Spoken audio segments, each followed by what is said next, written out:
Video scandal. TikToker इमशा Rahman ने खामोशी तोड़ दी। पाकिस्तान की मारूफ टिकटॉकर इमशा रहमान ने गुज़िश्ता बरस खुद से मुतालिक नाज़ेबा वीडियोस लीक होने के मामले पर बिल आखिर खामोशी तोड़ दी। इमशा रहमान ने नाज़ेबा वीडियो स्कैंडल के कई माह बाद बिल आखिर इस वाक़े से मुतालिक बड़ा बयान दिया। इमशा रहमान नामवर सोशल मीडिया स्टार और टिकटॉकर हैं जिनकी गुज़िश्ता साल कुछ निजी वीडियोस वायरल हुई थी। इस स्कैंडल के सामने आने के बाद इमशा ने अपना अकाउंट ख़त्म कर दिया था। गुज़िश्ता बरस नवंबर में इमशा रहमान की नाज़ेबा वीडियो वायरल हुई थी जिस पर इमशा रहमान ने हाल ही में अपना मौक़िफ़ बयान किया है।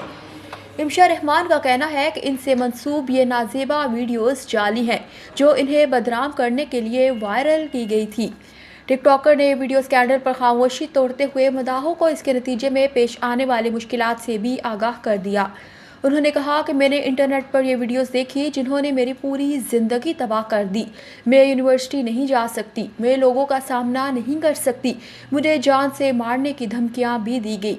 इमशा ने मज़ीद कहा कि सोशल मीडिया पर लोगों को लगता है कि दूसरों की वीडियोस बनाकर फैलाना बहुत अच्छा है, लेकिन वो ये भूल जाते हैं कि दूसरे शख्स की ज़िंदगी पर इसके क्या असरात पड़ सकते हैं। उनका कहना था कि मैं अपने अकाउंट पर वीडियो पोस्ट करके इस स्कैंडल का जवाब दे सकती थी, लेकिन मैंने इनके खिलाफ कानूनी कार्रवाई का फैसला किया।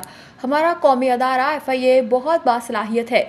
वो वीडियो बनाकर वायरल करने वाले मुजरिम को गिरफ्तार कर चुके हैं और अब वो इनकी हिरासत में है। वाज़ेह रहे कि इमशा रहमान अपना अकाउंट मुअत्तल करने से पहले टिकटॉक पर तकरीबन 2 लाख से ज़ायद फॉलोअर्स हासिल कर चुकी थी।